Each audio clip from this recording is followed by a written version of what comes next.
ఇట్లా ఉంటే ప్రియుడితోటి లవర్ తోటి ఫోన్ మాట్లాడొద్దు అన్నందుకు తండ్రిని ఇద్దరు కూతుళ్ళు ఆయన భార్య ఆ చిన్న కూతురికి సంబంధించిన ఆయన లవర్ నలుగురు కలిసి కొట్టిరు. బాగా కొడితే తీవ్రంగా గాయపడి ఆయన చచ్చిపోయిండు. దవాఖానలో చికిత్స పొందు. ఏం జరిగిందంటే ఒకసారి చూద్దాం.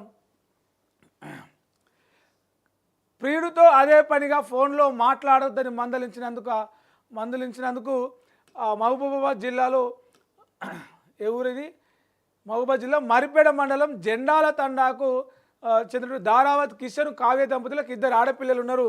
సురేష్ అనే వ్యక్తితోటి కిషన్ చిన్న కూతురు పల్లవి ప్రేమ వ్యవహారం నడుపుతుంది. తరచూ ఫోన్ మాట్లాడుతుందని చెప్పేసి కొంత అమ్మాయిని మందలిచ్చినట్ట. ఊరికే ఫోన్ మాట్లాడొద్దు బిడ్డ, పెరుగుతున్నావు, పెద్దగా అవుతున్నావు, ఇట్లా వ్యవహారం మంచిది కాదు, ఇది చెడ్డ పేరు వస్తుంది, రేపు పెళ్లి చేసుకోవాల్సిన అమ్మాయి అని చెప్పేసి కొంత కుసబెట్టి మాట్లాడిండో, మందలించిండో, కోపగించిండో. తండ్రి అనే ఎవరైనా కూడా కూతురు అట్లాంటి అంటే ఫోన్లు మాట్లాడడం, అబ్బాయిలతో చనువుగా ఉండి ఇట్లాంటివి చేస్తే కొంత మందలిస్తారు, కోపడతారు.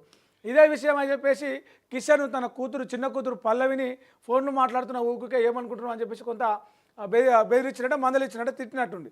ఇక ఎట్లయినా చేసి మన ఆయనను నా ప్రేమకు అడ్డం తొలగించుకోవాలనుకుంది.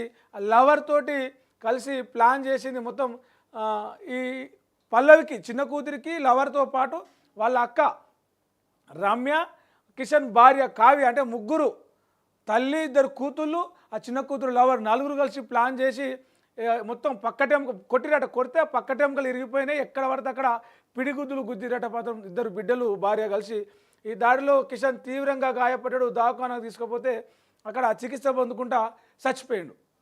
ఇక బంధువులు వాళ్ళందరి ఫిర్యాదు మీద 6 మీద అయితే పోలీసులు కేసు పెట్టి ఎవరోలు కిషన్ భార్య కావ్య, కూతులు పల్లవి, రమ్య ఇద్దరు కూడా పోలీసులు అదుపులో ఉన్నారు. చిన్న కూతురు ప్రియుడు సురేష్ అతని బంధువులు అయితే ప్రస్తుతం పరారీలో ఉన్నారు.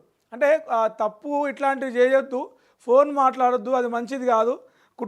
కుటుంబ పరువుకి కావచ్చు, దానికి సంబంధించిన మన రేపు నీకు పెళ్లి చేయాల్సిన ఇది ఉంటుంది, దాని అన్నిటి కూడా నీకు అడ్డం వస్తాయి బిడ్డ, నీ పేరు క్యారెక్టర్ ఖరాబ్ అవుతుంది, క్యారెక్టర్ మీద మచ్చబడతాన్ని బెదిరించినందుకు తల్లి అక్కతోడు కలిసి చిన్న కూతురు తండ్రిని అంటే తీవ్రంగా ముగ్గురు కలిసి కొట్టి తీవ్రంగా గాయపరిచి చంపేసిన ఘటన మహబూబాబాద్ జిల్లాలో జరిగింది. అంటే మానవ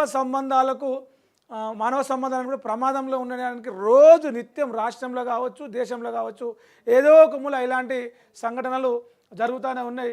ఇట్లాంటి సంఘటనలు చూస్తేనే అసలు రేపు మనుషులంటే వాళ్ళు ఉంటారా, లేక మొత్తం